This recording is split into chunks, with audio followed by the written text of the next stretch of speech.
नमस्कार विद्यार्थी मित्रांनो, स्वागत आहे आपले सर्वांचे या यूट्यूब चॅनलवर। आज आपण इंग्रजी व्याकरण या विषयाअंतर्गत भाग 6 मध्ये संभाव्य प्रश्न पाहणार आहोत। चला तर सुरुवात करूया। पहिला प्रश्न, select the synonym of the given word. Candid. तर मित्रांनो, कॅन्डिड म्हणजे मनातलं उघडपणे सांगणारा, याचाच अर्थ होईल आउटस्पोकन म्हणजेच मनातलं स्पष्टपणे बोलणारा। पर्याय क्रमांक 3 योग्य उत्तर होईल।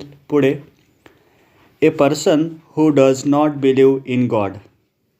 अर्थात देवावर विश्वास न ठेवणाऱ्या व्यक्तीला म्हटलं जातं काय, तर एथिस्ट। पर्याय क्रमांक 3 हाच आपला योग्य उत्तर होईल। पुढे, select the incorrectly spelled word. चुकीची स्पेलिंग असलेला शब्द आपल्याला ओळखायचा आहे।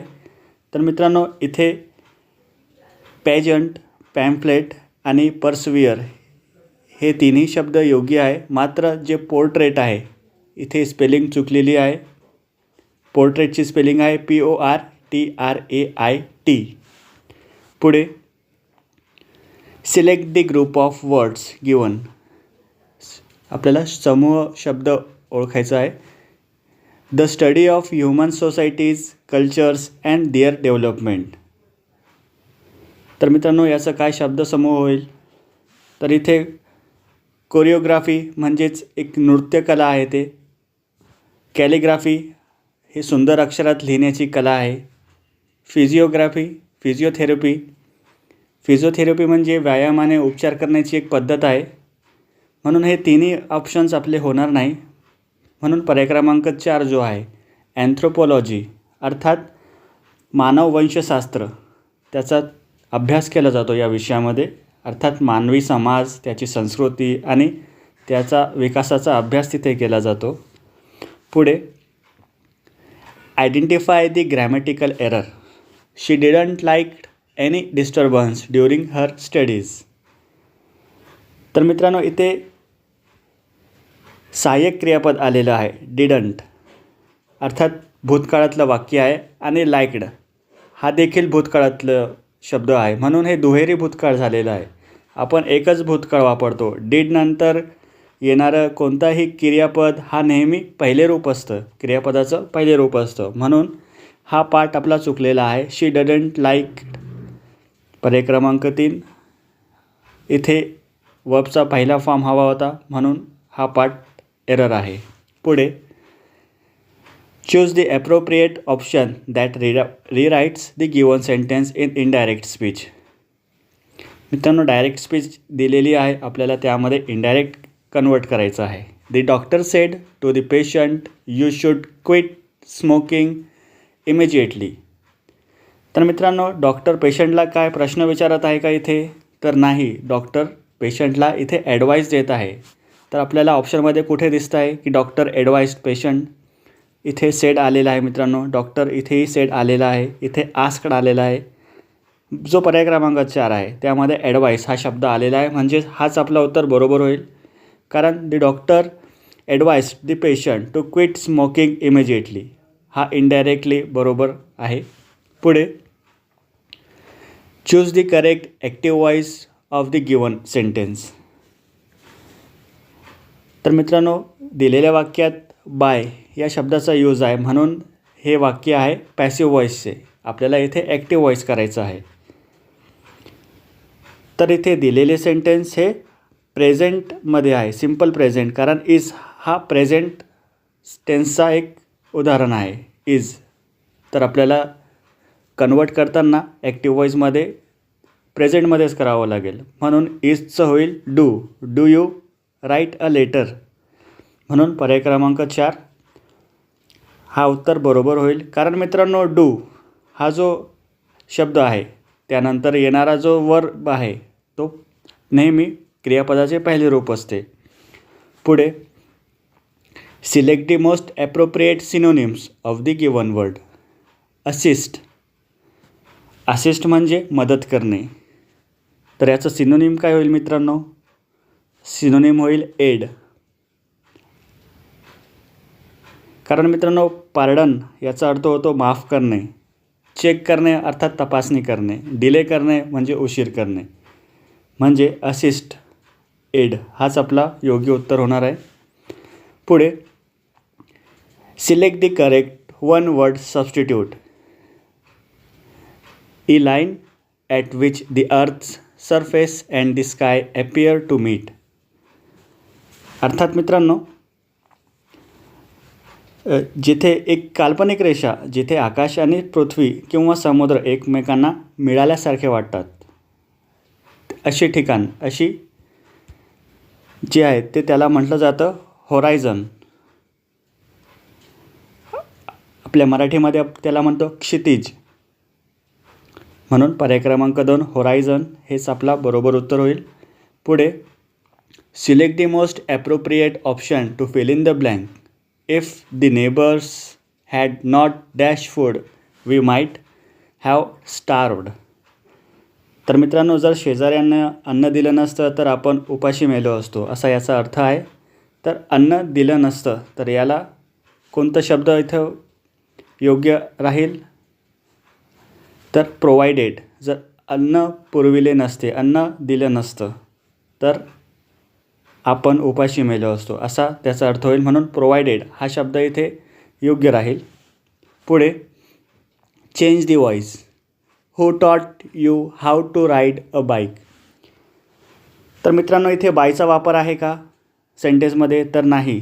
म्हणून हा ॲक्टिव्ह व्हॉइसचा सेंटेन्स आहे. आपल्याला इथे पॅसिव्ह व्हॉइसमध्ये चेंज करायचा आहे सेंटेन्स. तर आता बाय पहिले लागणार, म्हणजेच बाय हुम.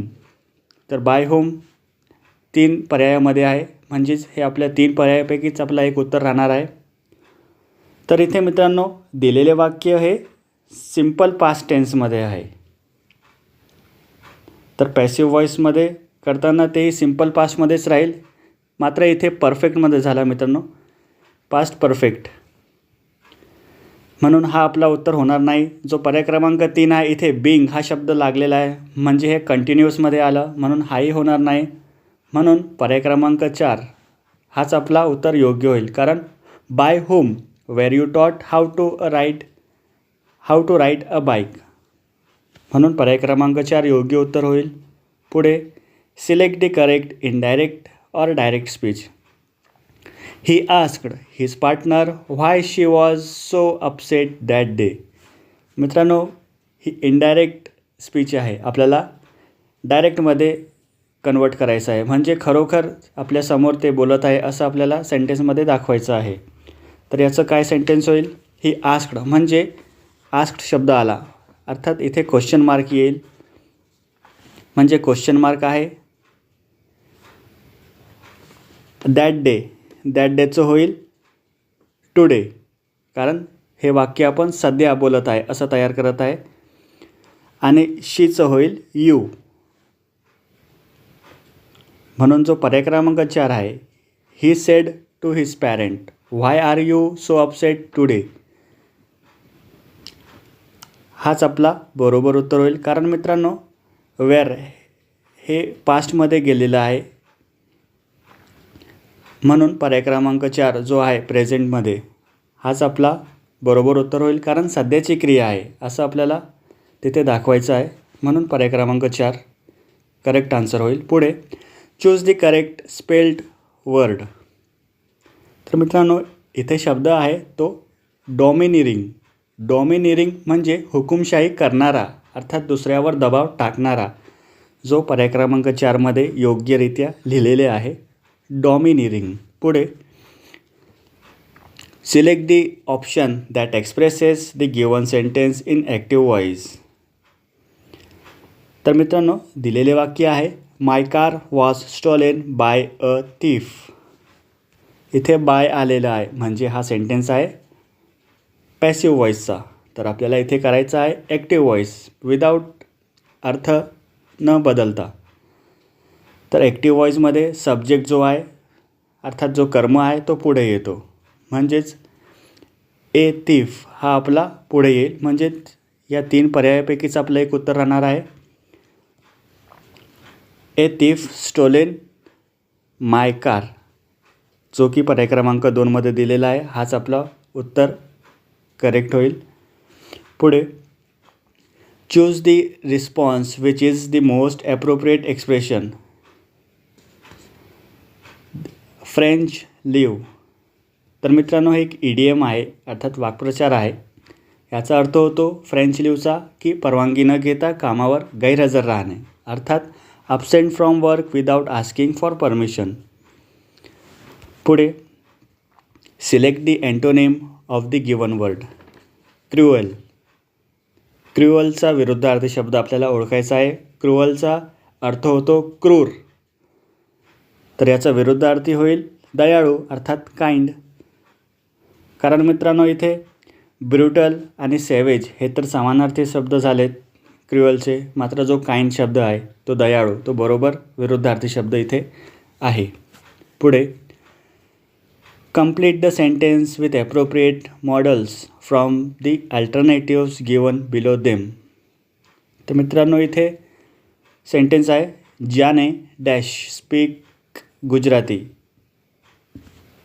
ज्याने जी व्यक्ती आहे ती गुजराती बोलता येते त्याला. तर इथे कोणता शब्द इथे योग्य बसेल, कारण तिला गुजराती बोलता येते. हे गुजराती बोलता येणे म्हणजे कौशल्य आहे आणि इथे शक्यता दर्शवली आहे, स्पीक गुजराती, म्हणून इथे येईल कॅन. कारण मित्रांनो आपण मस्ट कधी वापरतो, जेव्हा आवश्यकता असल्यामुळे. शी मस्ट गो स्कूल. मे आपण कधी वापरतो, कदाचित हा शब्द आपण वापरण्यासाठी. शुड म्हणजे पाहिजे, he should go to school यासाठी. म्हणून पर्याय क्रमांक 4 जो आहे कॅन, ज्याने कॅन स्पीक गुजराती, हाच आपला योग्य उत्तर होईल. पुढे identify the grammatical error. The players will living the stadium in no time. तर मित्रांनो इथे विल नंतर जो वर्ब येतो तो नेहमी क्रियापदाचे पहिले रूप असतात, वर्बचा पहिला फॉर्म असतो. द प्लेयर्स विल लिव्ह असं यायला हवं होतं, म्हणून पर्याय क्रमांक 3 जो आहे हा पार्ट एरर आहे. पुढे choose the correct meaning of the idiom phrase. To burn one's finger. तर मित्रांनो इथे याचा अर्थ होतो चुकीच्या अर्थात अथवा किंवा घाईगडबडीत घेतलेल्या निर्णयांमुळे नुकसान होणे. तर याचा अर्थ होईल to suffer a loss by acting rashly. पर्याय क्रमांक 1 योग्य उत्तर होईल. पुढे the appetizing fragrance of the food wafted through the dash.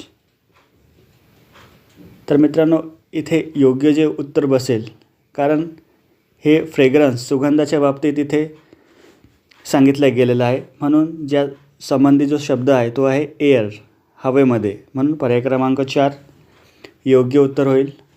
पुढे the company is located dash the city centre. तर आपल्याला इथे प्रिपोजिशन वापरायचं आहे correctly. The company is located dash the city centre. तर कंपनी शहराच्या केंद्रस्थानाजवळ आहे असा तो वाक्य आहे. केंद्रस्थानाजवळ आहे म्हणजेच नियर द सिटी सेंटर, हाच आपला योग्य उत्तर होईल. पुढे pick out the correctly spelled word from the given words. मित्रांनो तो शब्द आहे हँकरचीफ. हँकरचीफ म्हणजेच रुमाल. तर त्याची योग्य स्पेलिंग आहे पर्याय क्रमांक 4 मध्ये हँकरचीफ. पुढे Hardik Pandya hit 4-4 and scored 72 runs in a match. तर मित्रांनो एकामागे एक चौकार मारलेला आहे हार्दिक पांड्याने. तर इथे कोणता शब्द येईल, हार्दिक पांड्या हिट 4-4 म्हणजे एकामागे एक चौकार, अर्थात सलगपणे. तर तो येईल उत्तर कॉन्सेक्युटिव्ह. पर्याय क्रमांक 2 योग्य उत्तर होईल. पुढे which abstract noun fits this blank. Driven by instable dash the explorer decided to travel to the North Pole. तर मित्रांनो याचा अर्थ होईल न संपणारी इच्छा अर्थात भटकंतीची तीव्र इच्छा, म्हणजेच तो शब्द आहे वंडरलस्ट. पर्याय क्रमांक 1 योग्य उत्तर होईल. पुढे choose the correct substitute the underlined segment in the given sentence. Suhani should not mind her come late. तर मित्रांनो इथे शब्द आलेला आहे माइंड आणि आपली ट्रिक आहे माइंडनंतर येणारा जो वर्ब आहे तो नेहमी ING फॉर्ममध्ये असतो. म्हणजे इथे वर्ब पुढे आलेला आहे तो आहे कम. कमचं होईल कमिंग. म्हणून पर्याय क्रमांक 3 कमिंग हा आपला योग्य उत्तर होईल. पुढे identify the correct pattern of the given sentence. Orange and yellow are bright colours. तर इथे मित्रांनो आपल्याला जी रचना आहे इंग्रजी वाक्याची जी रचना आहे अर्थात सब्जेक्ट वर्ब आणि कॉम्प्लिमेंट, तर आपल्याला ते ओळखायचं आहे इथे. तर इथे सब्जेक्ट काय आहे अर्थात कर्ता, तर ते आहे आर ब्राईट कलर्स अर्थात असणारे कलर असणारे कोण ऑरेंज आणि येल्लो, म्हणजे हा झाला आपला सब्जेक्ट कर्ता. आता इथे मित्रांनो वर्ब काय आलेला आहे तर वर्ब आहे हेल्पिंग वर्ब आर, कारण हे क्रिया कधी घडली ते दाखवत आहे. आणि कॉम्प्लिमेंट कुठे आहे जे पूरक असते अर्थात अर्थ पूर्ण करण्याचा जो शब्द आहे तो असतो पूरक. हा आहे ब्राईट कलर्स कॉम्प्लिमेंट, म्हणजेच सब्जेक्ट वर्ब कॉम्प्लिमेंट असा ही योग्य रचना होईल. म्हणून पर्याय क्रमांक 3 सब्जेक्ट वर्ब कॉम्प्लिमेंट योग्य उत्तर होईल. पुढे give one word for the following parts of your mind that tell you whether your actions are right or wrong. तर मनातील जी नैतिक जाणीव आहे त्याला म्हटलं जातं कॉन्शन्स. पर्याय क्रमांक 1 योग्य उत्तर होईल. पुढे सिलेक्ट दी correctly spelled word. Correctly spelled असलेली वर्ड आपल्याला ओळखायचा आहे जो आहे शोविनिस्ट, म्हणजेच पर्याय क्रमांक 2 हा एकदम करेक्टली स्पेलिंग लिहिलेला शब्द आहे शोविनिस्ट. शोविनिस्ट म्हणजे अशी व्यक्ती जिला असे वाटते की तिचा गट अर्थात मग ते देश असो जात असो लिंग असो हाच इतरांपेक्षा सर्वश्रेष्ठ आहे, ते असते शोव्हिनिस्ट. बाकीचे जे स्पेलिंग आहे मित्रांनो इमिग्रँट, कंटेम्पररी, कॉस्मोपॉलिटन हे सर्व स्पेलिंग चुकलेले आहेत. पुढे choose the correct phrasal verb to fill in the blank. आपल्याला फ्रेझल वर्ब करेक्टली यूज करायचं आहे. वाक्य आहे the driver very subtly dash the traffic violation he committed. तर मित्रांनो इथे येईल प्रश्न मिटविणे अर्थात प्रश्न हाताळणे. तर त्याला आपण काय शब्द वापरतो आयरन आउट. पर्याय क्रमांक 3 योग्य उत्तर होईल. पुढे the children dash cricket in the park when their mother came to pick them up. तर इथे मित्रांनो काय आहे खेळण्याची क्रिया चालू होती जेव्हा तिची आई आली, म्हणजे पास्ट कंटिन्युअस आहे. पास्ट कंटिन्युअस म्हणजेच आपलं उत्तर येईल हॅड बीन प्लेईंग.